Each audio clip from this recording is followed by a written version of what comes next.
must have called 1,000 times to tell you I'm sorry for everything that I've done. But when I call you, never seem to be home. Welcome back to my channel, guys. It's Diva the Divine Light. And it is the year 2020, y'all. I hope everybody's having a good evening. I'm coming to you guys today to read Jerhonda Pace's book, Coming Forward, The Abused. And I hope you guys enjoy it. I'll be reading chapters 1 through 6 for you guys today. And this is deep. This is an autobiography about her personal life and the abuse that she's been through, as well as what she went through with R. Kelly and how she met him. And she also talks about Dominique Gardner as well in this book and how they met. And it's a pretty interesting book. And it's also sad to know that she, as a little girl, went through as much as she went through, and her family wasn't there the way they should have been. But let's continue. And I hope you guys enjoyed this book. Please make sure on your way in here you like, subscribe, share, hit that notification bell on the side. Make sure you press all so you can see all my videos as I upload them. Coming Forward, The Abused by Jerhonda Pace. When someone comes forward about abuse, the worst thing anyone can do is judge them. Speaking about being abused is one of the hardest things for a survivor to do. We must relive those moments mentally, and that can trigger PTSD. If someone speaks out regarding the abuse that they suffered, please be patient and understanding. It's not easy. Jerhonda Pace. When I wrote my first autobiography, A Life Beyond Abuse, I wanted to shed light on abuse. When I told my story, I received a lot of backlash due to one of my abusers being R&B singer R. Kelly.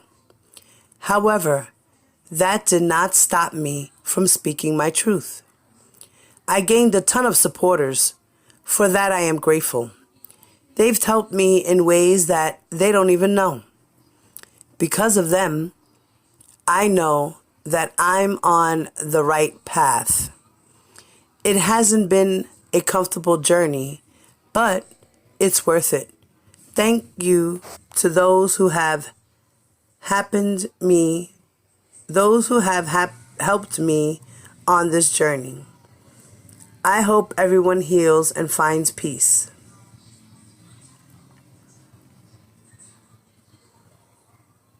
Pacers, I love you deeply.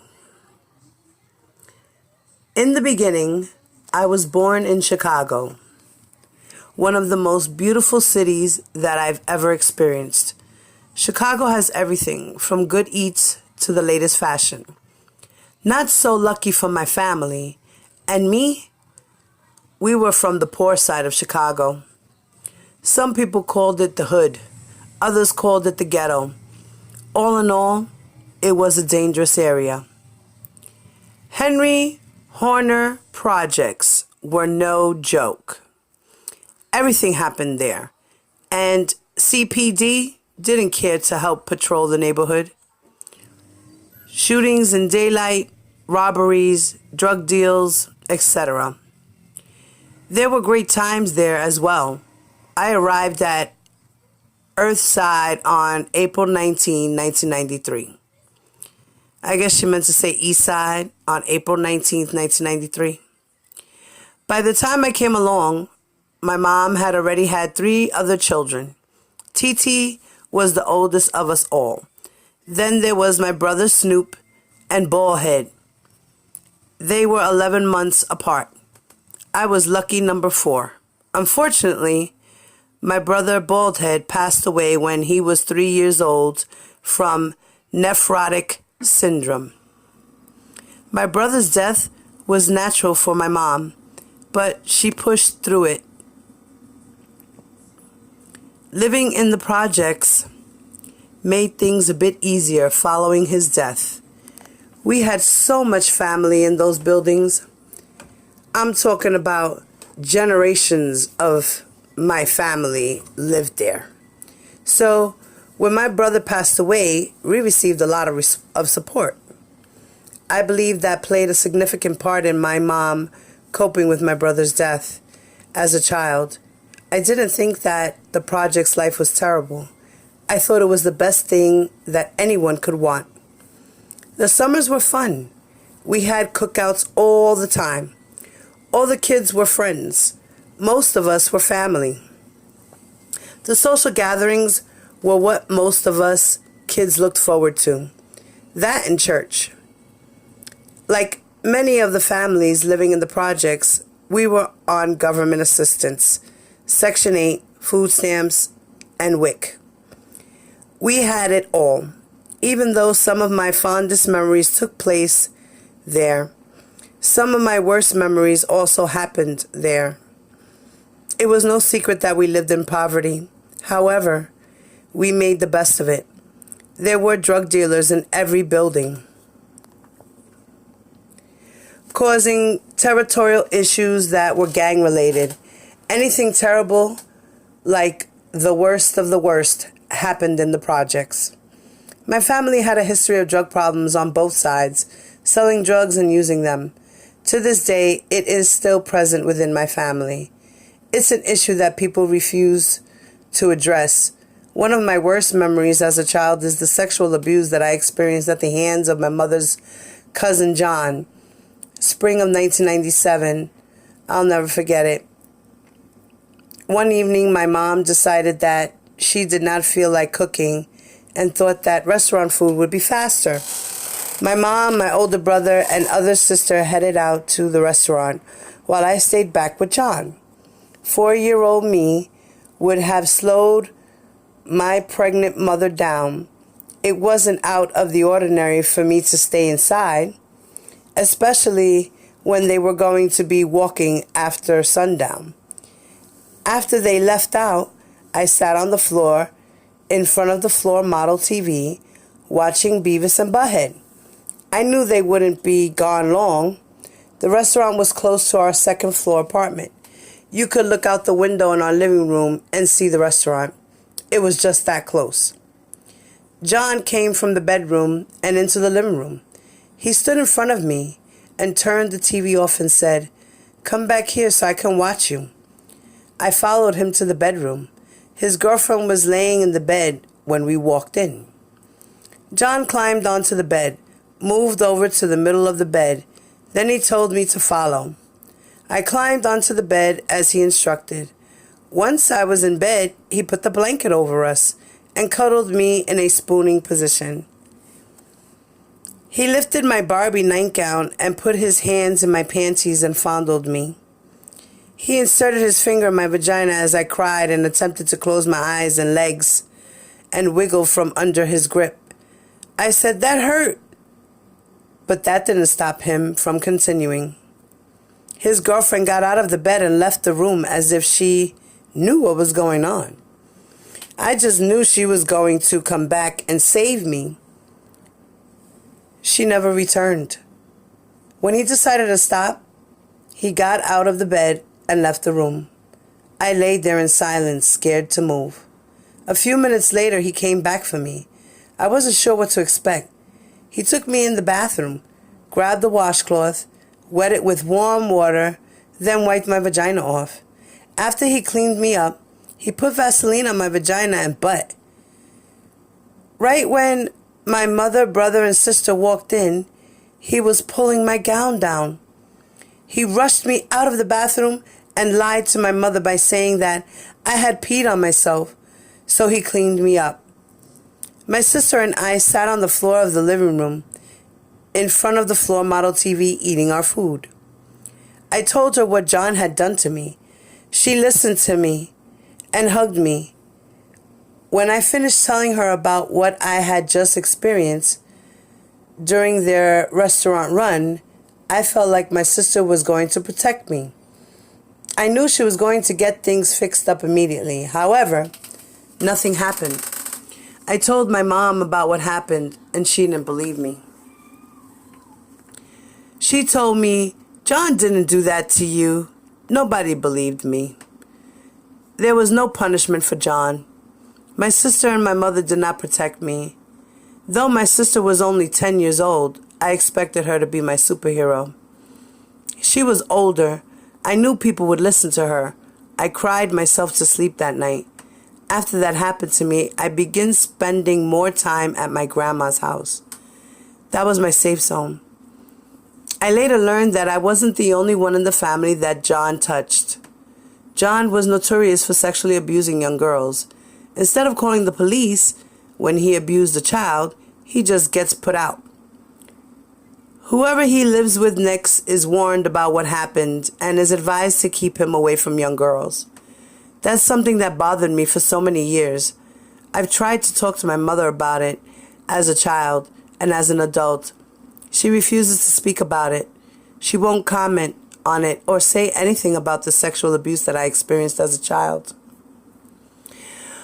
Wow, that is so sad, Jerhonda. Like, that is very, very sad. I'm so sorry you had to go through that, mommy. Oh, God. Chapter 2. The Projects. Living in the projects wasn't too bad for us kids. Thanks to the drug dealers and gangbangers, I learned about crime early on. I've witnessed people do and sell drugs. Yes, the projects were unsafe, but it was home to me. It was all that I knew. It was home to a lot of kids that I grew up with. We all came from the same struggle. Summers there was the absolute best. Every summer, one of the local drug dealers would use a monkey wrench to remove the cap from the fire hydrant, and all of us kids would be out there having a time of our lives playing in the water. Even though they were injecting the community with poison, they did care about the children. They looked out for us. They used to give us money to go to the candy store, speak positivity into us, and always tell us to stay in school. Our playground didn't consist of much, just a few metal slides that burned us as we went down during the hot summer days, and broken swings. I didn't understand how someone could break a swing, but the seats of them were always missing. On beautiful days, we could go to the playground while some of the adults would sit on milk crates in front of the building, smoking weed and cigarettes, quenching their thirst with 40-ounce bottle of beer. The other adults would be closer to the playground, barbecuing on the built-in barbecue grills. Summer nights always ended with my grandma calling my name from the 5th floor apartment window. That was the norm. Children were always looked after, no matter what. It wasn't uncommon for someone like my grandma to be watching the kids at the playground. Of course, I was teased on the playground whenever my grandma called me. I was known as the early bird, since I wasn't allowed to stay out longer with the other kids. The truth is, I wanted to stay out longer, but dinner was always at 5 p.m. After I ate, I sat in a chair at the same window that my grandmother sat at. But this time, I was the one watching the kids play before the moon replaced the sun in the sky. Once everyone went inside for the night, I would read a book, mainly look at the pictures and make up my own stories to match the photos. This became my nightly routine after my sexual abuse experience. Most of my days were spent upstairs inside my grandma's apartment. I never told my grandma about what happened to me. I didn't even tell my dad. I told my sister and my mom about what had happened. But I was ignored. That made me shut down and not want to speak of the sexual abuse again. That was the start of my silence. Chapter number 3. Moving on. We moved from the projects shortly after my 5th birthday. We were packing our bags, getting ready to leave, the only place I knew as home. During our packing, my mother was happy. I'd never seen my mother so happy. She was delighted. Maybe it was the change of scenery for her, or it could have been making it out of the projects that made her so happy. But it was something that I know made her smile from ear to ear. Even though I was part of the move, I didn't stay long. I ended up living with my grandmother and finishing out my kindergarten year at William H. Brown School. I wanted to stay with my grandmother, and I was excited when it happened. I would go home every weekend to be with my mother and my siblings. It was convenient because we didn't move too far out. In fact, we still lived on the west side of Chicago. We just moved near Mount Sinai Hospital with my grandpa, Trell, my mother's father. Eventually, I moved in full time. While we were living there, my siblings and I attended Ambrose Plamdon Elementary School. After a few months, my mom ended up getting into a bad relationship with a man named LB. He would rob people and steal cars. He was an all-around bad man. Somehow, we ended up living with LB's mother, Mary. My mom was addicted to drugs and the street life. She left us to live with Mary because my grandpa didn't want to have us there while she ran the streets. He made it clear that we were not his responsibility. We stayed with Mary and attended a different school for a little while. After months of abandonment, my mom came back into the picture, and we moved back in with her. When we moved back in with my grandpa, that's when my mother met her then lover, Curtis. They dated for a small amount of time. Once their relationship became serious, we ended up moving again. Even though I didn't stay at the apartment with my family and grandpa long, due to me going back to my grandma's house, I was only there on weekends. I was excited about our new home. Once again, there were only 4 of us at the time. My older sister, Titi, who is 6 years older than me, my older brother, Snoop, who is 3 years older than me, and my little sister, Star, who is 4 years younger than me.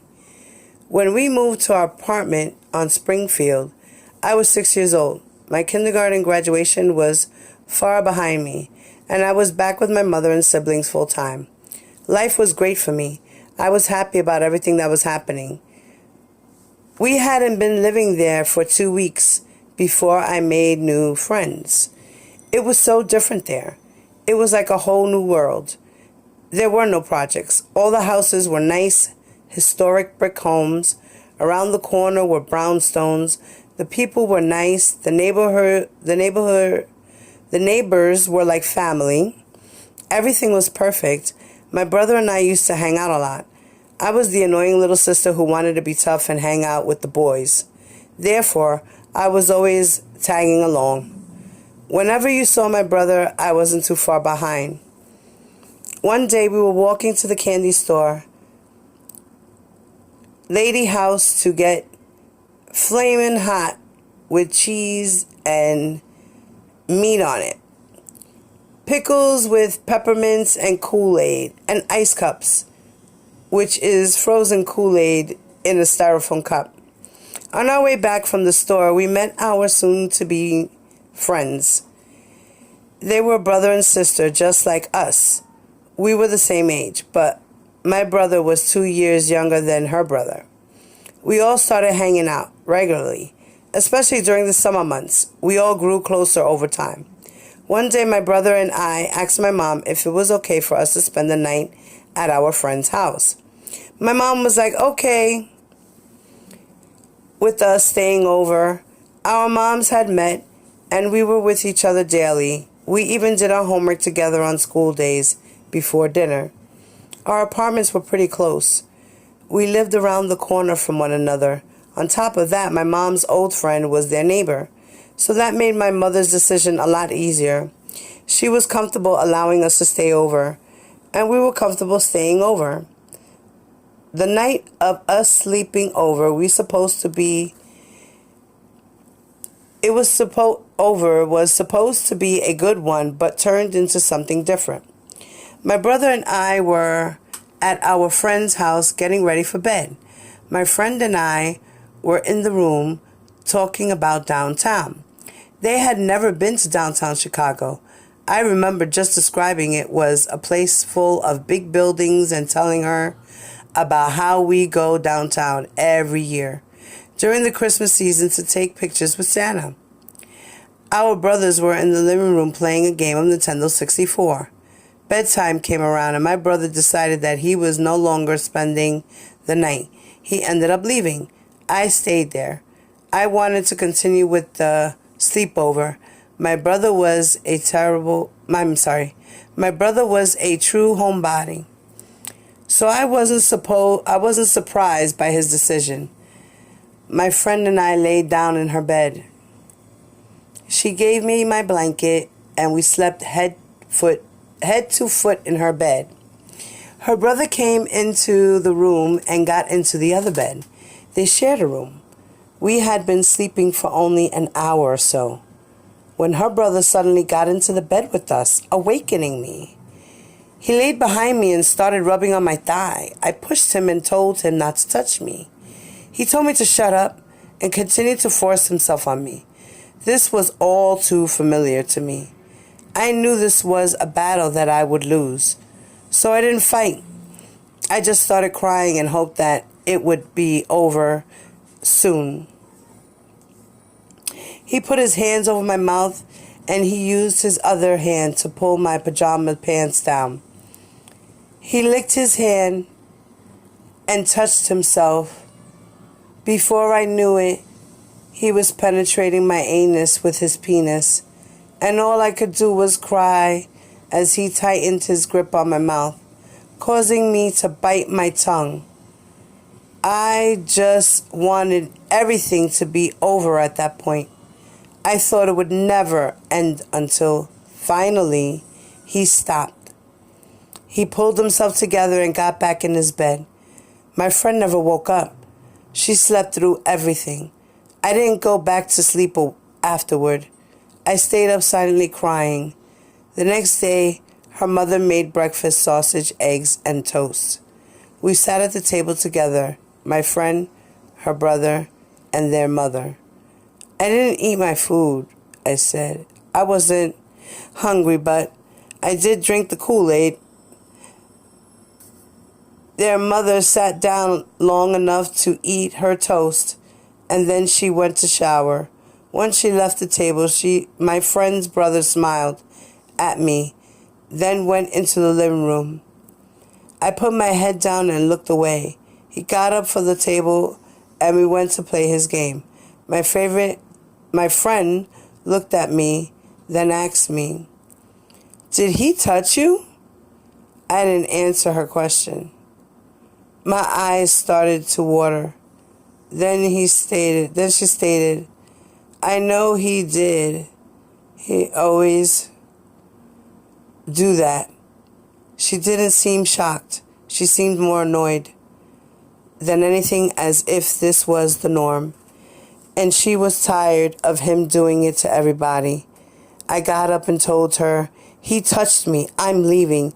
I left out the door and I ran home. I never spoke to them again. I prayed for a new home and a new life. I had yet another secret to keep. Wow, that's so sad. Oh boy. That's really, really sad. This poor girl.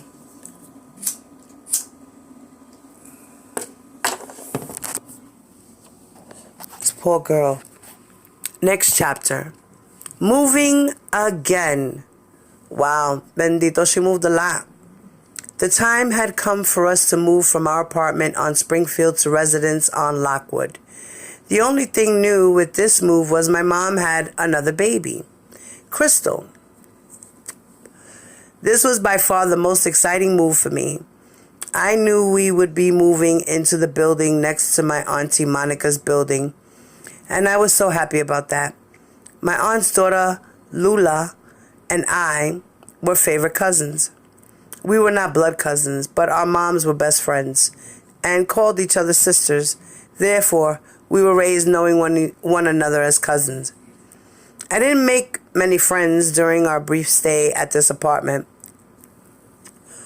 I didn't want to make friends, then leave them, which often happened for me. Instead, I decided to stick to who I knew and spend my days with my cousins. One day I was invited to my cousin's birthday party at their apartment. When my mom gave me the green light to go to the birthday party / sleepover, excuse me, I immediately ran into my room and packed my overnight bag. Even though I wasn't going far, I was going to the next building. However, I wanted to take my bag with me. It was mandatory since I was going to be spending the night out. The party started at 3 p.m. My mom walked me and my younger sister, Star, over to Monica's building around 2:30 p.m. I was one of those kids who showed up to events on early. As a kid, I was never late for anything. My mom made sure that we were early for everything when we arrived. My auntie had hot dogs boiling, individual bags of chips on the table, and a pitcher of strawberry Kool-Aid was in the freezer. It was time to party. Before I could even grab a bag of chips, she made sure I understood the rules. Don't be running in the house. Make sure y'all wash your hands before y'all touch anything. I don't want to hear no arguing about who's sleeping where. Don't drink all my Kool-Aid. And the minute one of y'all do something, all of y'all going to bed. My only response was, okay, auntie. Then I ran into my cousin's room to let her know that I was ready to party. Partying for us was playing in my auntie's makeup, putting on her heels, and taking pictures. We always used up the film in my aunt's Polaroid camera. In our mind, we were models. As we were playing, there was a knock at the door. More party guests were arriving. I heard my auntie repeating the rules to the other kids. There was 3 of them. After she repeated the rules, my mom came into the room to let me know that she was leaving and had put my bag on the couch. After she left, my auntie called for us to come eat. My cousin and I kicked my aunt's heels off and raced to the kitchen. She completely disregarded the fact that she had other guests there. Whenever my cousin and I were together, we were inseparable. We all sat on the floor in the living room eating our hot dog and chips. The Kool-Aid wasn't cold, so we had to drink water. When we were done eating, we had a dance contest, played musical chairs, and watched a movie. Time flew by before we knew it. It was time to go to sleep. 2 of the party guests didn't spend the night. They ended up leaving before we went to sleep. We slept on the floor in the living room. When we lay down, I wasn't sleepy, so I lay there in the dark. My cousin's godsister was in the middle of us. She was much older than me. I was 8 years old at the time, and her godsister was 13. My aunt was her godmother, and she came around quite often. That night, everything changed. While my cousin was sleeping, her godsister turned my way and put her hand under my skirt. I pushed her hand away and told her to stop. She said, "Be quiet. You're going to like it." I didn't say anything else. I knew from experience that saying something or trying to fight a person off, you wouldn't make that person stop. I lay there in silence as she had her way with me. She performed sexual acts on me orally with her fingers. When she was done, I was sworn into secrecy, as if I was going to tell. I knew that nobody would believe me. I wasn't believed the first time it happened. Nothing was done about my previous sexual abuse, so I knew this time would be no different. This was just another one for the books. Time to move. Wow, so she's moving one more time. After I watched my mother go through another failed relationship, it was time to move again. This time we ended up moving to the south side. We moved to a house on 120th Place out in the Roseland neighborhood. Moving to the south side was blah. I wasn't excited, but I wasn't sad either. Our family grew. I had a new little sister whom I loved and adored. My other siblings didn't care about the move. My older sister was just ready to settle down and stop moving around so much. We moved in at night, my youngest sister's father helping us. We all had our own dads. Even though my mother's relationship didn't last with him, he still came around from time to time.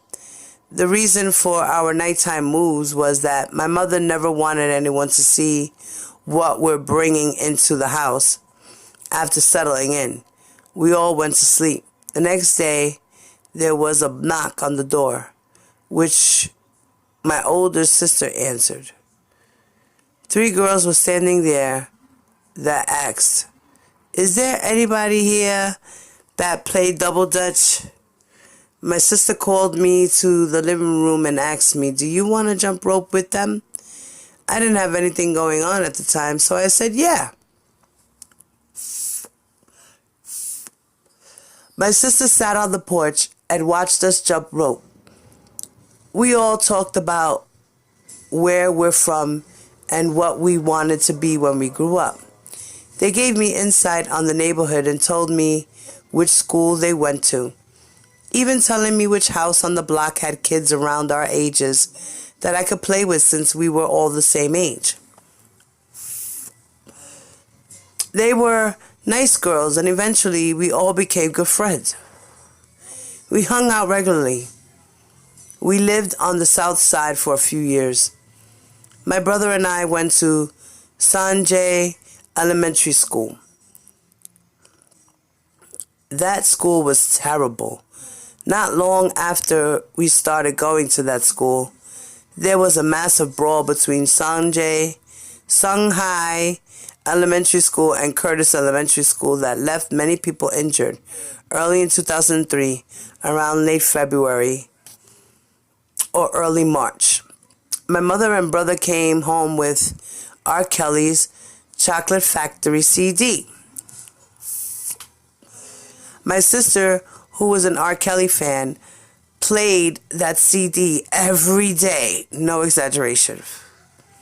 Our upstairs neighbors were always playing R. Kelly's CD. R. Kelly's RCD as well. I remember walking around outside and hearing people playing R. Kelly's music from their cars. Whenever we went to family parties, gatherings, and family reunions, R. Kelly's music was always playing. Being surrounded by his music, I became a fan. I started listening to his music just as much, if not more, than the people around me. I liked all of his music.